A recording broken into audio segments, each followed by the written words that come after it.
안녕하세요. 3부는 패널 두 분을 모시고 질의응답을 통해서 젠더를 조금 더 현장과 관련된 그 어떤 이해를 돕는 것이 좋을 것 같아요. 두 분을 모셨는데 각자 자기소개를 직접 하시는 게 훨씬 좋을 것 같습니다. 먼저 정윤정님.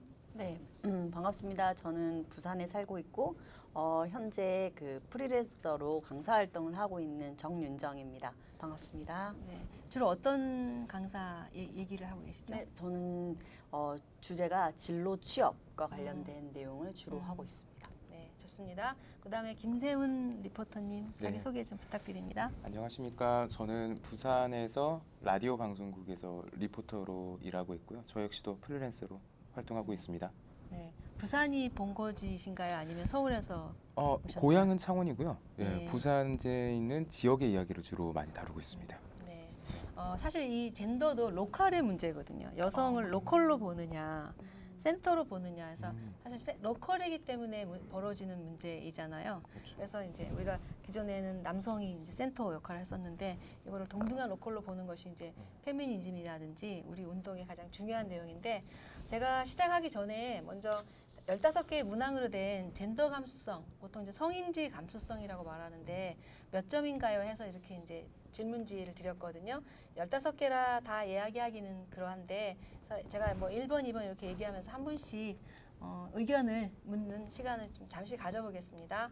1번이 사실 저희가 아까 이제 이거 하기 전에 깔깔이 냈었는데 애인에게 화가 날 때 나의 불만을 말하기보다 참는 편이 좋다고 생각한다 해서 네, 리포터는 김세훈 리포터는 어떻게 네. 하셨나요? 이게 실제 경험인데요. 네. 최근에 이제 연애를 하다가 네. 여자친구와 싸우게 됐는데 여자친구가 그런 얘기를 하더라고요. 싸워서 속상하다. 이런. 그걸 싸웠다고 표현하면 좀 곤란하고 일방적으로 내가 잘못을 했고 너가 나한테 혼을 낸 것이지. 싸웠다는 거는 좀 부적절한 표현인 네. 것 같다. 네. 내가 잘못했다라고 예. 하면서 좀 참는 편이죠. 근데 네. 왜 참으세요? 참는 이유가 뭐 명쾌하게 있습니까? 아니면 분명하게 있죠. 예. 싸움이 3시간 안에 끝날 것을 안 참으면은 6시간, 9시간으로 아. 길어지고 잘못하면 다음 네. 날까지 이어지죠. 그럼 네. 피로감을 줄이기 위한 거지 어떤 젠더에 대한 이해는 아니신 것 같은데. 그럼요. 지극히 개인적인 그러세요? 이유죠. 네, 그게 좀 좋은 방법이라고 생각하십니까? 근데 최근에 또 이게 안 좋은 방법이더라고요. 왜요? 이게 참으니까 사람이 쌓이고요. 네. 이게 표정이나 행동에서 드러나더라고요. 네. 그래서 이게 연애하는 사람 사이에서는 문제점이 될 수도 있겠다 싶어서 네. 참지 말고 최대한 친절하고 부드럽게 감정은 내고 아주 논리정연하게 이야기를 하자 해서 나름대로 노하우가 많으신 것 같습니다. 네, 아닙니다. 네. 질문 하나 드리면 사랑할 때 이게 두 사람이 사랑하잖아요. 네. 그럼 누가 약자일까요?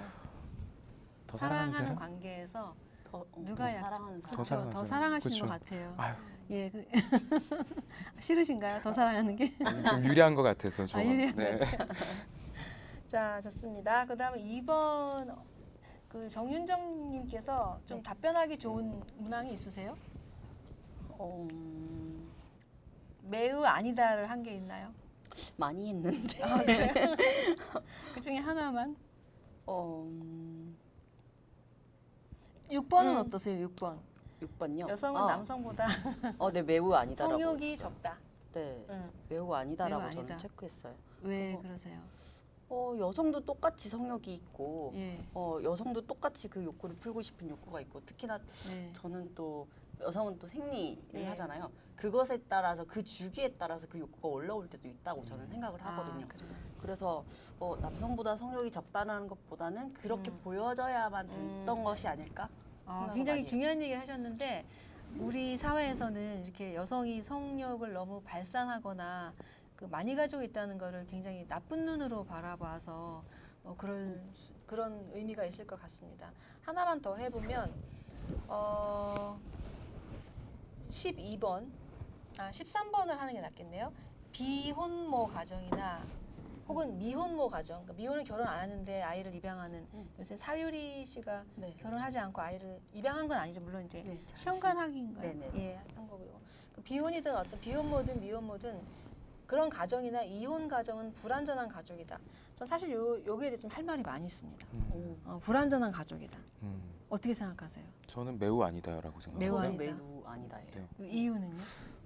저는 우선 사촌 중에도 이제 한부모 가정에서 지낸 저희 사촌 형제도 있고요. 네. 제가 정말 가까이 지낸 친구 중에는 보육원 출신 친구도 있습니다. 이 말이 맞다면은 제 지인이나 친인척들이 엇나가거나 잘못된 생활을 하고 있어야 되는데 지금 네. 제 주변에서는 여기서 불완전한 가족이다라고 얘기할 만큼의 삶을 살고 있지는 않습니다. 그들도 다 행복하고 안정적이고 만족하는 삶을 살고 있고 저 역시도 그들이 자랑스럽게 지내고 있습니다. 네. 정인정님은 어떻게 생각하세요? 네, 저 또한 이혼이나 뭐 예. 아니면 엄마나 아빠가 한쪽만 있다고 해서 그게 불완전하다고 생각을 하지 않고 그 이유는 저 또한 그런 마음으로 살고 있어요. 남편한테 우리가 사이가 헤어지고 그렇게 돼도 남편을 나는- 안 사랑하세요?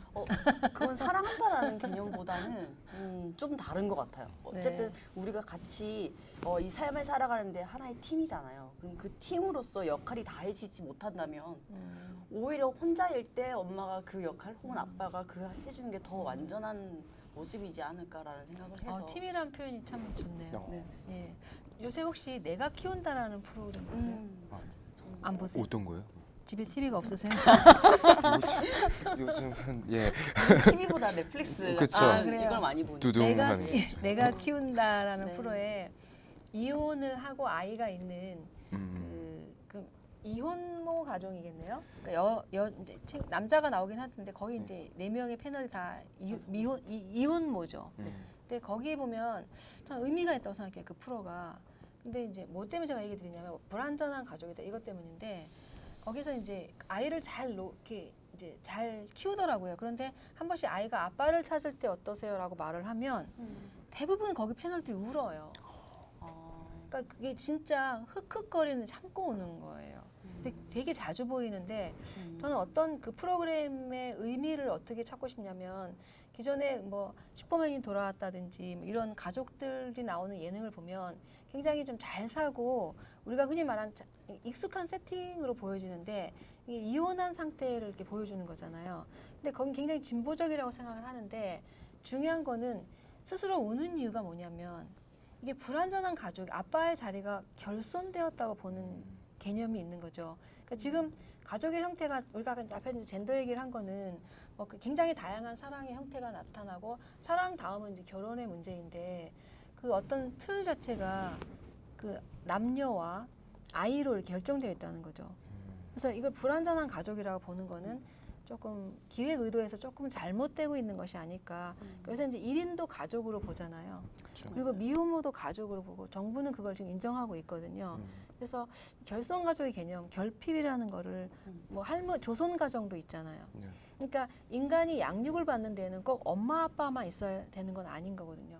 그러니까 뭐 할머니도 계실 수 있고 뭐 할아버지도 있을 수 있고 언니가 키울 수도 있는 건데 그렇죠.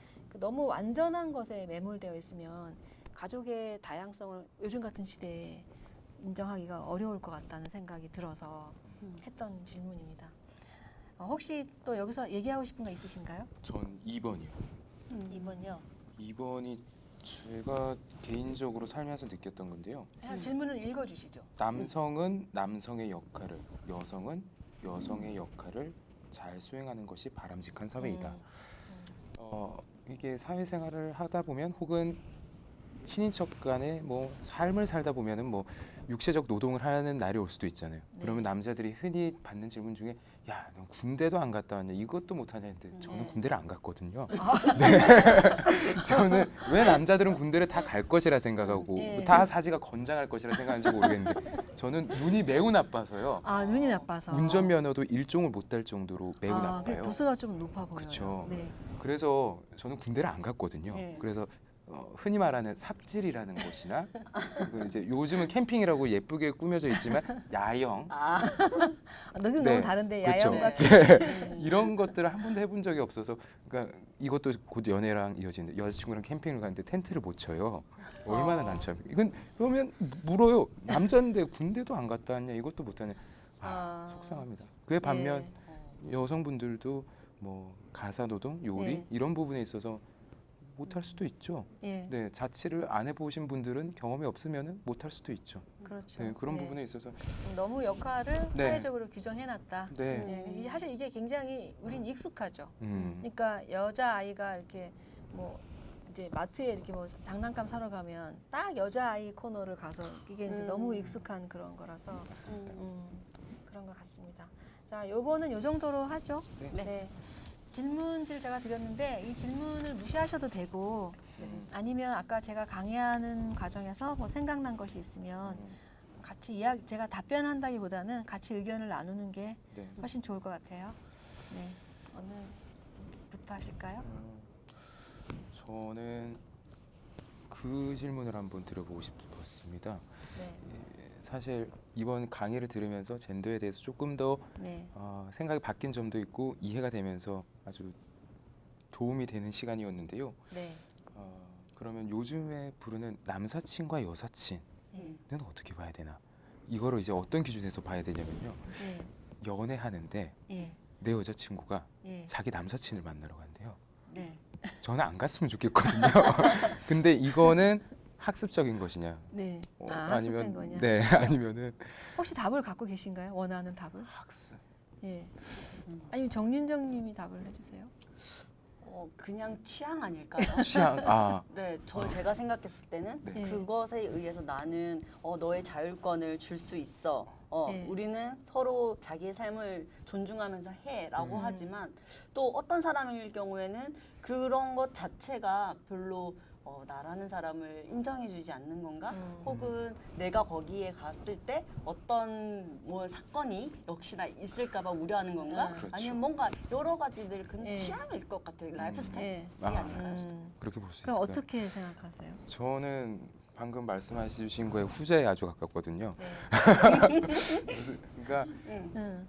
정확하게 사례를 들려드리면요. 이제 뭐 나온다. 여자친구가 차를 이제 좀 있으면 사는데 네. 운전을 배워야겠대요. 네. 저는 운전을 10년을 했거든요. 예. 저를 놔두고 남사친에게 배웠다고 합니다. 남사친은 그 친구 또래이기 때문에 운전을 1년밖에 안 했습니다. 네. 상식적으로 맞지 않은 행동 아닙니까? 저는 이건? 괜찮다고 생각하는데요. 초보 운전을 가르치는 게. 왜냐하면 네. 운전도 네. 부부한테 받으면 네. 싸우잖아요. 그게 그 미묘한 그 감정들이 더 네. 과장돼서 이렇게 다가오는 게 있거든요. 왜 그 상대방이 나와 네. 친하지 않으면 그거 이렇게 하면 안 돼요라고 말하지만 예. 친하게 되면 예. 머리가 나쁘냐. 아, 너가 지금 생각 있냐? 내가 방금 이야기하지 않았냐? 이렇게 되면 감정이 더 격해지기 때문에 그걸 예방하는 게 아닐까. 저는 이거를 좀 젠더로 풀어가고 싶은데 우리가 오늘 젠더 얘기를 하는 거니까. 그쪽으로 여쭤보고 싶었습니다. 센스가 있으시죠. 아닙니다. 그러니까 그 젠더로 한번 해석해 보세요. 네, 남사친. 그러니까 예. 이게 그러니까 예를 들어서 사실 얘기하면 상식적으로 운전 교육을 경력이 많은 사람보다 적은 사람 받는 게 한테 받는 게 이해가 안 된다고는 얘기했지만 사실 본질적인 감정은 그냥 싫어요. 그거는 맞죠. 그렇죠. 그냥 싫어요. 근데 이게 학습적인 것이냐 아니면 살다가 만들어진 것이냐 이거는 저는 여기서 뭐 네. 말 끊어서 아닙니다. 죄송한데 예. 구성주의냐 본질주의냐를 네. 적용하는 건 좀 적절하지는 않은 것 같고 네. 이제 여자친구의 남사친이잖아요. 그렇죠. 그러니까 저는 이제 그 여자의 마음이 아니기 때문에 저의 해석입니다. 그 여자친구에게 그 남사친은 동종의 젠더일 수 있고 그렇죠. 네. 근데 지금 여기 김세훈 씨 입장에서는 동종이 아니라 이성으로 보는 거잖아요. 그렇죠. 남자인 거잖아요. 그렇죠. 그러니까 이제 제가 볼 때는 여자 친구가 굉장히 머리가 좋은 것 같습니다. 예, 젠더 두 개를 다 가지고 있는 거죠. 그래서 그거를 필요에 따라서는 그러니까 이제 동성의 젠더로 가져가서 얘기하고 또 이제 혹은 그 안에 이성이라는 것이 있을 수도 있는 거죠. 그러니까 젠더라는 게 이렇게 활용하는 거거든요. 우리가. 그렇죠. 예, 내 젠더를 그러니까 페르소나라는 단어가 들어보셨죠? 네. 그러니까 페르소나가 이제 가면인데 이 가면을 우리가 이제 너의 얼굴을 뭐 가면을 벗어라고 말할 때 이 가짜가 이제 거짓 가짜거든요. 네. 그러니까 사람들이 가면 안에는 진짜 얼굴이 있다고 믿는 거예요. 근데 이제 우리가 정체성을 인격이라고 보자면 가면밖에 없는 거예요. 진짜 얼굴은 없어요. 가면이 진짜 얼굴이고 그 페르소나는 영어로 하면 퍼스널, 인격적인 개인적인 이게 되거든요. 그러니까 이제 다른 말로 번역하면 개인이 되는데 개인은 개인의 의미가 가면을 쓴 사람인 거예요. 그러니까 가면이 뭐냐면 사회가 나에게 기대하는 역할, 내가 해야 되는 역할을 가면이라고 하는 거예요. 그러니까 저는 학교에서 학생을 가르칠 때는 교수의 가면을 딱 쓰죠. 그러다가 이제 뭐 길거리에 친구를 만나면 친구의 가면을 바꿔 끼는 거죠. 그래서 가면은 한계가 아니에요. 그렇죠. 그러니까 현대 사회에서 가면 한 개만 쓰고 있는 사람은 사회 활동이 아예 없거나 그냥 외톨이인 거죠. 맞습니다. 그래서 가면이 그 활동이 많으신 분들은 가면이 굉장히 많고 그럼 집에 가면 가면을 벗느냐? 안 벗어요.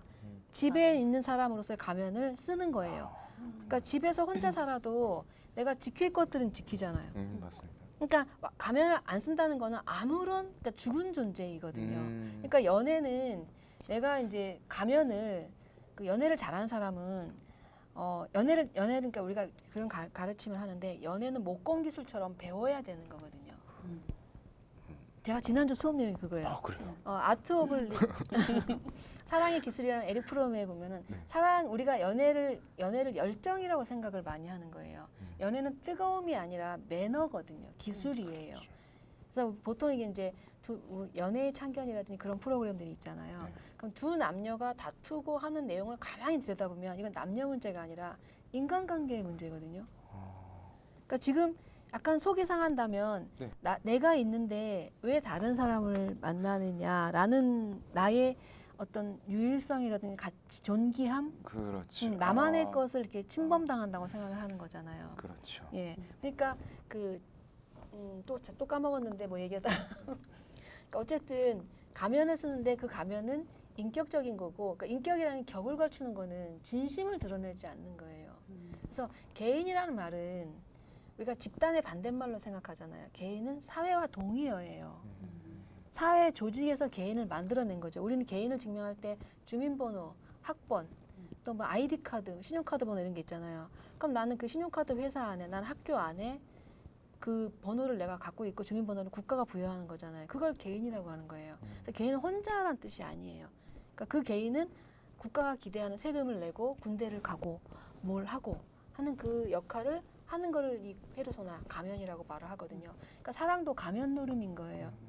그러니까 사랑한다고 뭐 함부로 하거나 아니면 여자친구는 약간 딜을 하는 것일 수도 있죠. 조심해, 뭐 그렇죠. 나 긴장해, 뭐 이런 딜을 하고 있는 것일 수도 있거든요. 그러니까 젠더는 되게 재밌는 겁니다. 그렇습니다. 네.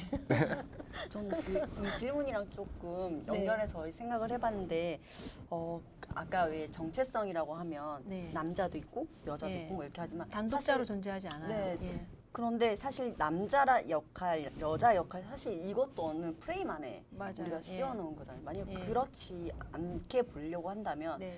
과연 우리는 어떤 명칭으로 그걸 두고 부르고 해야 될까? 왜냐면 남자 역할이니까 이거 자체가 또 그럴 수 있으니. 그것도 그런 게 아까 화장실 갈 때 느꼈는데요. 예. 화장실에 예. 남자 화장실, 여자 화장실 맞아요. 표시가 안 되어 있더라고요.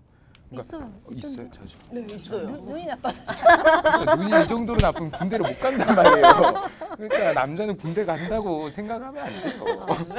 아니 그 화장실 얘기 나와서 네. 성중립 화장실이라는 게 있거든요. 아, 예. 그래서 제가 어디서 자료 찾아왔는데 근데 저도 그거 본 적이 있습니다. 그게 everyone이라는 표시가 있어요. 그래서 네. 이제 인터넷 찾아보면 반은 치마 표시인데 이쪽은 바지 표시로 해가지고 사실 우리 어릴 때 남녀 화장실 구별이 없었거든요. 그렇죠. 그렇지 않아요? 네. 그래요? 기억 안 난다는 거짓말. 기억 서면. 저는 그 교무실에 이제 학교에 보면 선생님들이 그 화장실 갈 때 그 남자 여자 같이 들어가는데 그 당시는 화장실에 성폭행이라는 게 없었어요. 남자 들어가니까. 근데 남녀를 구별하고 여자 화장실을 안으로 넣잖아요. 그러니까 더 외진 곳이 되는 거죠. 그러니까 남자가 침범하기가 더 안전한 곳이 된 거예요. 문제가 일어나기가 더 쉬운 곳이 됐거든요. 그러니까 그 화장실도 요새 이제 그게 유엔의 무슨 산하단체인데 그 권고사항이 있어요. 그래서 시범적으로 운영하는 남녀 화장실이 같이 쓰는 화장실, 성중립 화장실이 있거든요. 네, 그런 것들도 있고 그러니까 남녀를 같이 이제 이렇게 같이 가는 게 지금 하나 유니섹스 패션도 보면 남녀 같이 있는 거 많이 있잖아요. 그런 것들이 요새 굉장히 많이 진행되고 있는 추세입니다. 그러니까 저는 이런 생각을 해요. 그 남녀를 너무 명확하게 나누는 것은 바람직하지 않다. 저번에 이제 펭수 질문 하나 드려볼까요? 펭수는 암컷인가요, 수컷인가요? 저도 그 이게 뉴스에 나왔어요. 그렇죠. KBS에 나왔어요. 없지 않나요? 그냥 펭수는 펭수다. 그렇죠. 이거 아니에요? 네. EBS에서 아주 명쾌한 답을 내놨는데 펭수는 펭귄입니다. 아. 그러니까 그러니까 우리가 너무 이걸 나누는 게 익숙해서 이거는 암컷일까 수컷일까를 자꾸 나누는 거예요. 그래서 여자애야 남자애야. 그게 너무 명확하면 인간으로서 존재할 때는 그 남녀 구분을 통해서 잃어버리는 것들이 너무 많아요. 그러니까 사실 호르몬은 여자 안에도 남성 호르몬이 있다가 나이가 들면 엄마는 이렇게 망치를 들기 시작하고 아빠는 드라마를 보면서 울기 시작하잖아요. 이게 전현무 아나운서의 자기소개서였어요. 그래서 KBS 입사할 때 나이가 들면 엄마가 이제 60세가 넘으면서 망치를 들고 형광등을 가는 일이 많아졌다. 그래서 아침마당 이런 프로에는 DIY 프로그램이 많았으면 좋겠고 아빠는 10시 이후에 드라마를 보면서 눈물을 흘리는 일이 많아졌으니까 남성 그 고령자를 위한 드라마가 많이 나왔으면 좋겠다. 이게 전현무 아나운서의 그 자기소개서가 아주 많이 떠돌고 있거든요. 그러니까 굉장히 잘한 건데 그러니까 우리가 너무 남녀를 불필요하게 나눔으로 인해서 얻을 수 있는 것들을 잃어버린다는 거죠. 그러니까 정말 솔직히 속옷도 남녀를 그렇게 구별할 필요가 없어요. 그렇죠? 그러니까 그런 부분에서 불필요한 부분에서 너무 많은 이런 분류를 갖고 있기 때문에 그게 어떤 그 서로 대립하는 그런 요인이 된다고 생각이 들어요. 네. 또 어떤 질문이 있을까요? 저는 아까도 살짝 들었던 생각인데요. 이 젠더 이야기를 들을 때면은 최근에 이제 신입사원들 20대 초중반 친구들이 들어와서 이야기를 하다 보면은 어떻게 이 친구들은 이 젠더 감수성이 이렇게 높지? 이렇게 이 친구들한테 배워가야 되구나라고 저는 지표를 거기서 잡았거든요. 네. 모르면은 그 신입사원 친구들한테 물어보고 배워갔어요. 네. 근데 어떻게 보면은 한편으로 제 짧은 시각이나 범위 내에서 경험에서는 그러면 어쩌면 젠더는 세대 차이일 수도 있겠다. 젊은 세대들이 가지고 올라와서 위에 더 나이 많은 사람들한테 알려주는 것이 될 수도 있겠다라는 생각을 하고 있습니다. 이거는 어떻게 볼 수 있을까요? 그러니까 젠더는 사실은 밥그릇 싸움이잖아요. 그러니까 땅 따먹기처럼 네.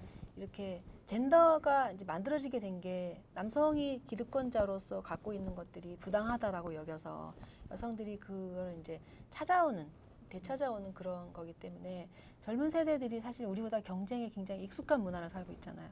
아까 뭐 M4 세대, 3포, 4포 이런 얘기를 하니까 네. 그러니까 우리가 이제 또 그런 것도 있고 교육을 덜 받았기 때문에 과거에는 여성이 순종하는 거를 그냥 당연한 역할로 생각했고 그거를 거부하지가 않았거든요. 그래서 과거에 이혼율이 이렇게 낮았던 것은 부부가 평화롭게 살았기 때문이 아니고 이혼하면 여자가 굉장히 불행한 삶을 살아야 되기 때문에 굳이 그걸 감수할 생각을 못한 거죠. 그래서 아까 말씀하신 그게 좋은 것 같아요. 세대 차이다. 그러니까 그 세대가 놓여 있는 환경이 우리 세대가 놓여 있는 환경과 너무 달라서 굳이 그러니까 젠더가 아니면 젠더를 드러내야만 자기 것을 찾아갈 수 있다고 생각을 해서 성인지 감수성을 네. 그 높아지는 것이 아닌가 이런 생각을 합니다. 윤정 씨는 저도 되게 많이 공감을 하는데 저도 늘 고민이에요. 약간 뭐라고 해야 되지? 남편하고 어떤 걸 이야기를 할 때 우리는 네. 팀이다라고 교육을 시켰거든요.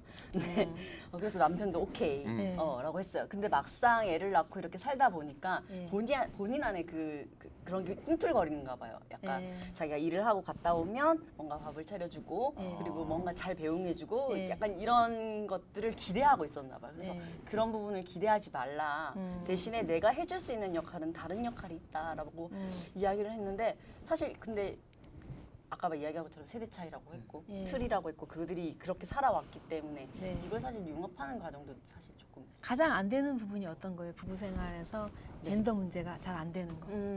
화가 날 때. 양육. 양육. 네. 공동 양육. 어떤 개념이냐면 네.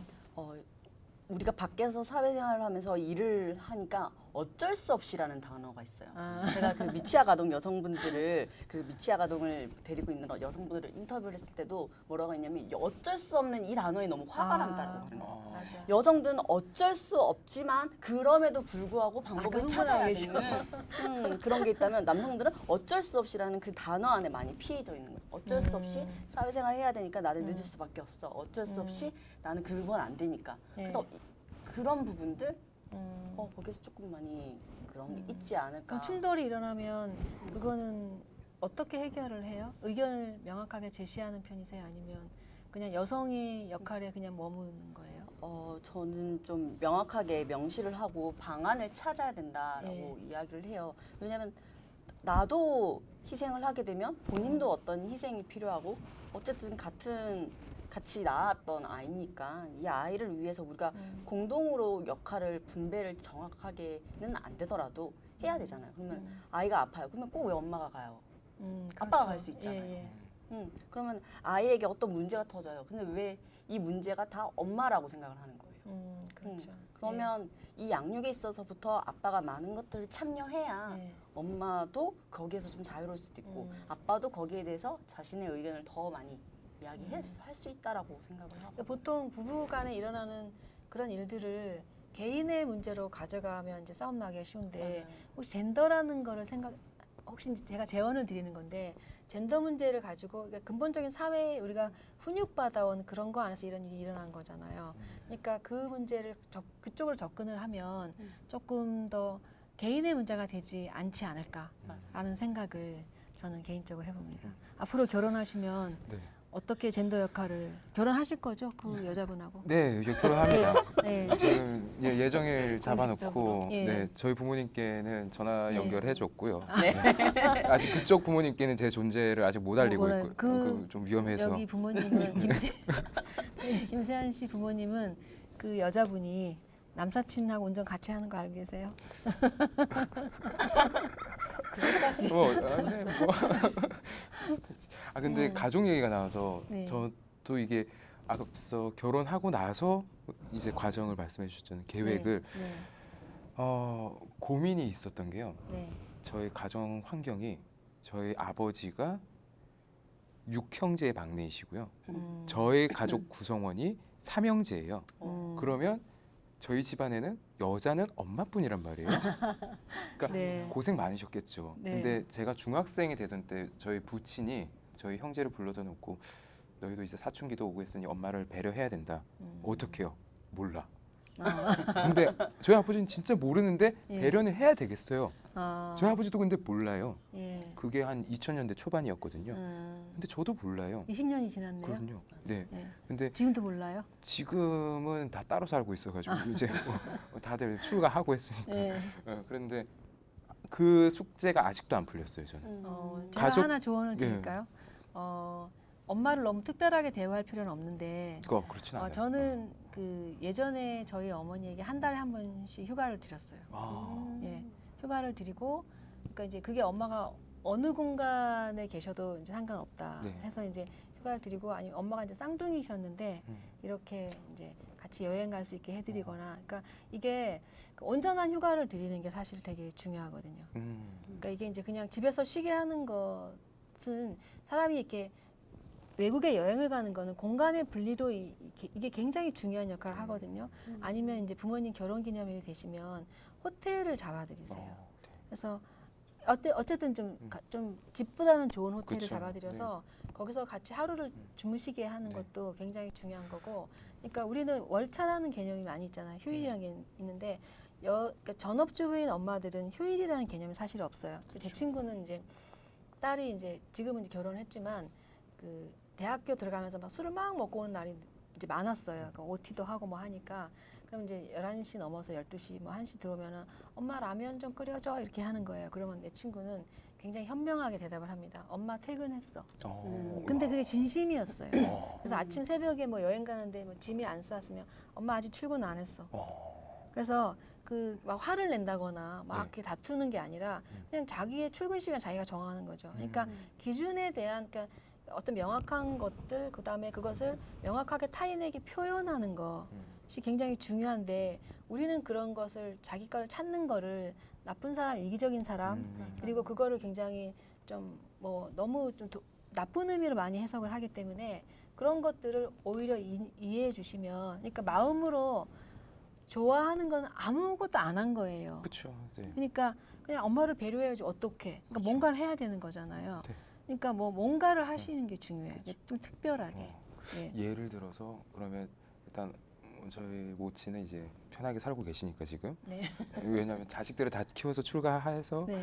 뭐 이제 노후를 보내고 계시니까 네. 일단 모친께는 앞으로 효도는 약속 드리고요. 효도는 하는 거예요. 그렇죠. 지금 약속하는 게 아니고. 그럼요. 할 거예요, 엄마. 아니 지금. 근데 중요한 건 제 앞날도 중요한 거죠. 예. 제가 만약에 가정을 꾸렸을 때, 네. 그러니까 결혼을 했을 때, 네. 가정을 꾸렸다는 표현보다는 결혼을 했을 때 예. 어떻게 배우자를 예. 이제 그 배를 할 것이며 네. 만약에 엄마 이제- 생각은 안 하시네. 아 뭐지 저 말고 아들 둘이나 더 있거든요. 근데 모친은 예.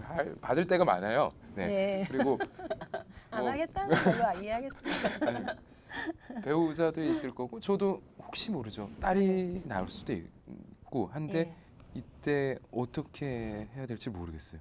예. 그냥 시간을 좀 공유하거나 아니면 그냥 시간을 사소한 그러니까 내가 오늘 어떤 일이 있었다라는 걸 공유하는 것 자체도 네.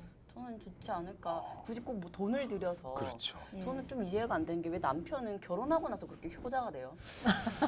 저는 네, 그게 좀 이상했어요. 실컷 효자했다가 네. 결혼하고 나서부터는 와이프한테 그러네. 잘하고 밸런스를 맞추셔야 되는데 왜 그러네. 모든 건 자기가 탕진해놓고 집에 와가지고 이제 결혼하면서 그때부터 막 얼만큼 용돈을 줘야 되지 않겠냐? 그건 조금 총각이에요. 아직. 네, 죄송합니다. 아직 총각이고요. 사실 제가 조금 그 강의 들으면서 네네. 생각했던 게 네. 저는 좀 잘 흥분해요. 이 네. 주제에 대해서. 약간 그렇죠. 좀 개척해야 된다라는 생각을 많이 가졌기 때문에 근데 그 흥분하지 않고 네. 잘하는 걸 좀 해야겠다라는 생각을 오늘 예. 되게 많이 들었거든요. 그 건강한 정신을 가지고 있느냐, 그러니까 병든 마음이 아니라 그 중에 하나가 이제 저도 어디서 들은 말인데 계절의 변화를 느끼느냐가 아니래요. 그러니까 지금 가을이 왔잖아요. 그러니까 우리가 옷을 이제 두꺼운 옷을 입을 때 계절이 바뀌었구나라고 생각하잖아요. 여름이 되면 반팔을 입을 땐 여름이네라고 생각하는데 그게 아니래요. 그게 아니고 그거를 야 겨울이 왔어. 말로 표현해야 되는 거예요. 그러니까 그 젠더에서도 건강한 건 뭐냐면 그 우리는 요구하는 것을 막 흥분하고 다투고 이렇게 생각하는데 그게 아니라 굉장히 일상적인 어법으로 그걸 말을 하고 반복적으로 예, 반복적으로 그래서 밥 먹듯이라는 단어는 무슨 뜻이죠? 밥 먹듯이는 자주가 아니고 규칙. 같은 패턴으로 매일 죽을 때까지 계속 이게 밥 먹듯이잖아요. 또 루틴화를 시키라는 네, 루틴이죠. 네. 그러니까 그 어떤 젠더에 대한 사실 이제 그 안에 다툼이 생길 수밖에 없어요. 왜냐하면 우리는 지금의 이제 결혼하는 사람들은 그래도 교육을 많이 받았잖아요. 젠더 감수성이라고 해서 교육을 많이 받았단 말이에요. 그러니까 실천하든지 말든지. 그렇죠. 그런데 그 부모 세대를 방문한다든지 할 때는 이제 아까도 우리가 많은 얘기를 나눴지만 그 며느리는 또박또박 말하는 게 싫은데 내 딸은 또박또박 말해서 시어머니한테 하는 게 좋은 거예요. 그러니까 그런 이중의 잣대들이 있어요. 그러니까 우리는 두 개의 시대를 동시에 살고 있는 거예요. 그러니까 이게 왜 이중의 잣대가 나오냐면 하나의 가르침으로 하나의 가치관으로 살았으면 며느리나 딸이나 똑같은데 우리는 그 과도기를 살고 있는 거예요. 그래서 이중의 잣대를 할 수밖에 없는 거죠. 그 사람이 이중적인 게 아니라 그래서 그런 부분에 대해서 결혼하기 전에 이렇게 명확하게 어느 정도는 얘기를 하고 가실 필요가 있다고 생각합니다. 저는 인간관계. 가도 또 본능이 나와요. 많이 느끼고 있고요. 그 결혼 1년 차 때 말한 것과 지금 제가 6년인가 5년 정도 됐거든요.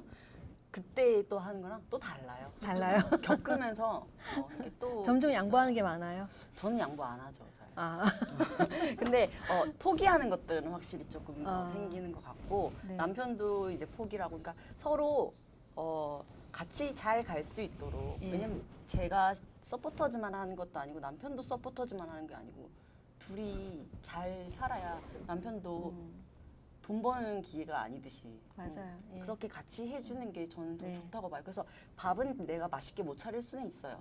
하지만 본인이 하는 일에 있어서는 도움을 줄 수 있다. 저는 제 역할이 차라리 그게 낫다라고 편하다고 세뇌시키고 있어요. 네. 네, 또 다른 질문 있으신가요? 뭐 여기가 아니어도. 네. 네, 저는 생각을 조금 해보겠습니다. 네. 네. 그럼 저도 하나 질문 드리면 집안에 젠더를 드러내는 공간들이 있으신가요? 젠더를 드러내는 예. 공간이요? 여기 결혼했으니까 정인정 씨가 더 나아요. 우리 가족 예, 가족 공간이 공간? 있어요. 네, 가족 공간에서 남편하고는 계속 그렇게 이야기를 예. 하고 아들한테도 그런 구분 없이 하려고 하고 예. 만화를 보여줄 때도 거기에서 그 엄마 역할로 나오는 사람이 직장이 있는지를 잘 보고요. 그리고 뭔가 핑크색이나 어떤 성이 명확하게 나오는 것들은 최대한 조금 피해 주려고 하고요. 그리고 같이 요리를 할 때 그 요리의 재미를 느끼게 좀 해주고 그래서 지가 스스로 치울 수 있게 한다든지 그래서 조금 신경을 쓰려고 해요. 남편 공간은 있어요? 남편 방이 따로 있어요. 지금 왜냐면 아이를 저희 엄마랑 같이 양육을 하는데 아, 남편은 낄 틈이 없어서 저기 구석의 방에 네. 혼자 공간에 그 이제 교수들은 그래도 연구실이 있기 때문에 네. 혼자 있을 수 있는 공간이 필요한데 그러니까 일반 사무직들은 다 뚫린 공간에서 같이 옆에 바로바로 사람이 있잖아요. 그렇죠. 근데 이제 남편 전업주부를 얘기하자면 남편이 하고 나면 집 전체가 아내의 공간이 돼요.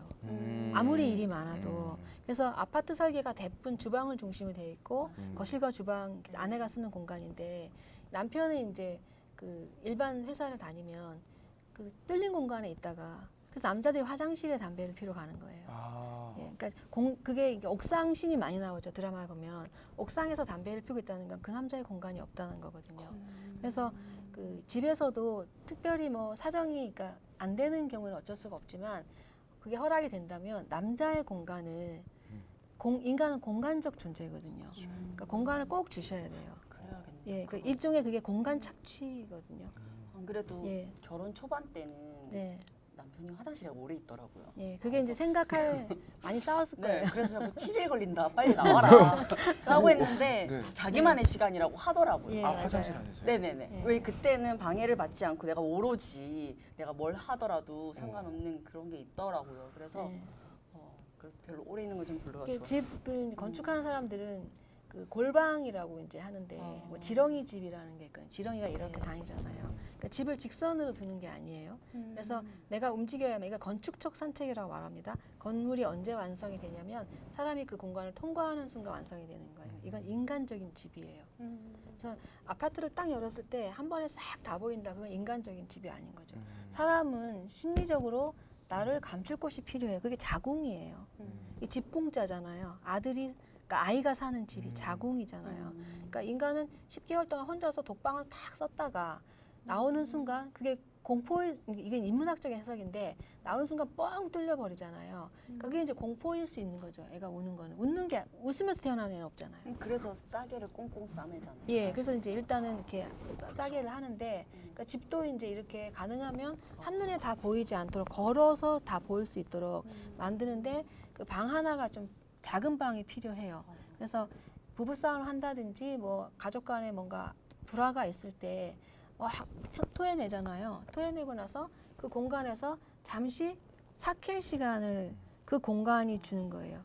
그래서 보통 우리가 이제 도피처라는 게 있잖아요. 성경에도 보면은 죄인의 도피처는 손도 건드리지 않잖아요. 골방에서 기도를 한다든지 그래서 그런 것들을 남편에게 주었을 때 아내들은 많은 공간을 가지고 있어요. 공간 부자예요. 남자에 비해서. 근데 남자들은 이제 그렇지 않으니까 공간에서 이렇게 자기를 생각하고 다시 성찰할 수 있는 시간을 주는 거죠. 되게 중요합니다. 예. 질문이 하나 있는데요, 네네. 교수님. 사실 오늘 이 자리에 오기 전까지 저는 사실 고정관념이 하나 있었거든요. 혐오 아까 말씀하신 네. 것 중에 너무 공감했던 게 혐오가 생기니까 저처럼 좀 소심한 친구들은 무섭거든요. 그냥 얽히고 거기에 얽히고 싶지가 않거든요. 예. 그러니까 무슨 일이 일어날지 모르니까 엘리베이터에서도 주머니 손 넣고 모서리만 쳐다보고 있고, 네. 어떤 눈길도 안 주고 머리카락도 안 쳐다보고 그냥 천장 모서리만 보고 내가 올라가는 층수만 바라보고 있고. 근데 꽤 이렇게 많이 지내거든요. 근데 그래요? 네. 그래서 이게 지금까지 오늘 이 자리에서 교수님 강의를 듣기 전까지는 젠더 이꼴 페미니즘으로 그렇지 않아요. 생각하고 예. 있었는데 예. 요거를 조금 더 명확하게 이해를 해줄 수 있는 좀 짧게 그러니까 쉽게 젠더라는 설명할 수 있는 게 거는 뭐가 있을까요? 구체적인 예시요? 네, 글쎄요. 그 질문이 조금 추상적이어서 그쵸, 네. 어떤 구체적인 어. 예시는 그러니까 좀 이렇게 젠더 이퀄 페미니즘으로 오해하고 있는 사람들한테 예. 해줄 수 있는 말은 어떤 게 근데 있을까요? 우선 페미니즘이 등장하게 된 거는 네, 억압당하는 사람이 있잖아요. 네, 그러니까 우리가 이제 이거를 그냥 인간의 아주 기본적인 행복 추구권이라는 차원에서 보면 저는 이제 가끔 그런 얘기를 하는데 한 집안에서 한 사람의 불행으로 한 가정이 행복하다면 그건 행복이 아니다. 예. 그러니까 엄마의 온전한 희생으로 집안 사람들이 맛있는 걸 많이 먹고 한다면 그건 행복이 아니라 착취라고 생각하거든요. 그 주인공이 내가 돼서는 안 되는 거예요. 그러니까 우리가 대를 위해 소를 희생한다라는 말은 잘못된 말인 거죠. 그러니까 그 무게는 동일한 거예요. 그게 우리는 너무나 이제 많은 사람들이 그러니까 행복의 총량이 많은 쪽을 지원하게 되는데 이건 정말 잘못된 개념이고 그걸 정당화하는 거예요. 소수의 희생을 정당화하는 건데 페미니즘이 등장한 거를 남녀로 차원을 보지 마시고 소수자와 다수자의 문제로 가져가시면 소수가 그동안 너무 많은 희생을 해왔잖아요. 네. 그러니까 그 희생을 담보로 한 사회가 난소공에 그런 이야기가 있거든요. 그러니까 조세희의 난소공에 여러 편이 있잖아요. 단편인데 연작 소설인데 거기에 영희의 오빠가 이제 공장에 취직을 했어요. 그래서 이제 사장이 너무 이제 월급을 잘 안 주고 막 착취를 하는 거예요. 노조 얘기 나오는데 막 이렇게 이제 하는데 사장님이 신문을 보니까 어떤 거액의 그 기부를 쾌척을 한 거예요. 그래서 신문에 나니까 이제 사장님이 막 이렇게 멋진 사람이 된 거잖아요. 근데 영희 오빠가 뭐라냐면 사장님 그 돈은 저희 월급입니다. 저희 월급이라고 얘기를 하거든요. 그러니까 많은 물론 이제 이때 소수는 약자를 말하는데 약자의 희생으로 사장님이 어떤 기부를 내는 거는 그건 옳은 게 아닌 거예요. 그러니까 행복은 나누어서 같이 짐을 지고 같이 이렇게 해야 되는 것이지. 그러니까 여성들이 내가 하나 희생하면 우리 집이 행복한데 그건 잘못된 개념이거든요. 그러니까 아까 이제 여자친구한테 내가 잘못했다라고 하는 건요. 그 농담이겠지만 네. 예. 바뀐 생각이죠. 예. 이전의 생각이죠. 예. 네. 비포와 네. 애프터가 달라야 네, 되겠지만 네, 많이 달라졌어요. 그러니까 내가 무조건 잘못한 것도 저는 아니라고 생각해요. 그래서 명확하게 그런 어떤 우리가 사람들이 그 행복을 잘 대비하지 않거든요. 불행을 대비를 많이 하는데 예, 행복을 대비하기 위해서는 그런 어떤 개념들에 대한 논의가 서로 필요해요. 그렇죠. 예. 그래서 일방적으로 잘못하였다고 말하는 건 아니겠죠? 네, 예. 네, 네. 네. 또 질문이 있습니까? 아까 하나 궁금한 게 기념일이 많다라는 것은 네. 그렇게 좋지 않다라는 거 말씀하실 게 되게 인상 깊었거든요. 엄청 많아요. 달력 보시면 기념일 한 달에 네. 서너 개는 돼요. 맞아요. 그래서 하나 들었던 게 그러면은 그게 우리는 하나의 인식의 방법이라고 생각을 하고 그렇게 많은 기념일들을 만들었는데 그러면 그렇게 기념일들을 만들지 않고 인식을 할 수 있는 방법은 과연 있을까? 그러니까 우리가 이제 질문 하나 드리면 고향이란 단어를 쓰는 사람들은 어떤 사람들일까요? 고향. 고향. 예. 떠난 사람. 타지. 떠난 네. 사람이죠. 행복한 사람은 시계를 보지 않는다는 소설이 있는데 은희경의 소설도 있는데 네. 고향에서 평생 산 토박이들은 고향이란 단어가 필요가 없죠. 그렇죠. 그러니까 기념이라는 거는 그러니까 고향이란 단어는 소급되는 개념이거든요. 내가 10년 동안 고향을 떠나서 다른 도시에서 있었는데 고향이 그립고 엄마가 그립고 한단 말이에요. 그러면 이 사람이 이 고향이란 단어가 처음부터 있었다고 생각을 해요. 고향은 후에 만들어진 개념이고 그 개념 우리는 소급해서 예전부터 고향이 있었다고 생각을 하는 거예요. 그러니까 그것처럼 기념이란 단어를 자꾸 얘기를 하면 그게 하나의 상징적인 행위잖아요. 기념은. 그러니까 그것이 평상시에 누리지 못하고 있는 것의 증거인 거예요. 그래서 행복한 사람은 행복이라는 단어를 쓰지 않아요. 그래서 이제 아는 분이 저한테 자주 이런 말을 해요. 뭐에서 행복했어. 그래서 내가 뭐라고 말했냐면 선생님이 많이 불행하다고 느끼네. 내가 이렇게 말을 했거든요. 그러니까 행복한 사람은 행복이란 단어를 떠올리지 않는 거예요. 그러니까 아주 불행했다가 행복한 상황이 되면 행복해. 그러니까 대립되는 뭔가 있어야 돼요. 그러니까 가장 좋은 거는 기념을 할 필요가 없는 사회가 된다면 기념을 하진 않겠죠. 네. 자, 뭐 충분히 얘기가 됐는지 모르겠는데 우리가 또 네. 다음 주에 또 네. 보고 얘기를 나눌 거니까 네. 오늘은 여기서 마무리를 하면 좋겠습니다. 뭐 한마디씩 오늘 뭐 그 강의를 듣기 전이나 후에 느낀 점이 있다면 얘기를 해주시면 제가 참고하겠습니다. 사실 저는 강의를 듣기 전까지는 앞서 질문처럼 젠더라는 것에 대해서는 이 공부를 하기보다는 좀 피해가는 입장이었는데요. 오늘 교수님이 이제 강의를 듣고 나서는 조금 더 공부하고 싶다, 흥미로운 점이 생겼고요. 사실 100% 이해하지는 못해서요. 거기에 대한 열정도 생겼습니다. 얘네 꼭 이해하고 말이라. 네, 이런 거. 네, 네. 네. 복습하겠습니다, 선생님. 네, 감사합니다. 또 정인정 씨. 저는 반대로 좀 날카롭지 않게 예. 바라보고 아까 말씀하신 밥 먹듯이 그냥 편안하게 예. 이게 녹아지면 좋겠다라는 생각과 저도 그렇게 좀 노력을 하면 좋겠다라는 생각을 했습니다. 네. 오늘은 3주차로 젠더는 툴 옵션, 젠더 커뮤니케이션이라는 주제를 가지고 1부, 2부, 3부로 나누어서 같이 이야기를 하는 즐거운 시간을 가졌습니다. 오늘 모든 순서는 여기서 마치겠습니다. 여러분 고맙습니다. 감사합니다. 감사합니다.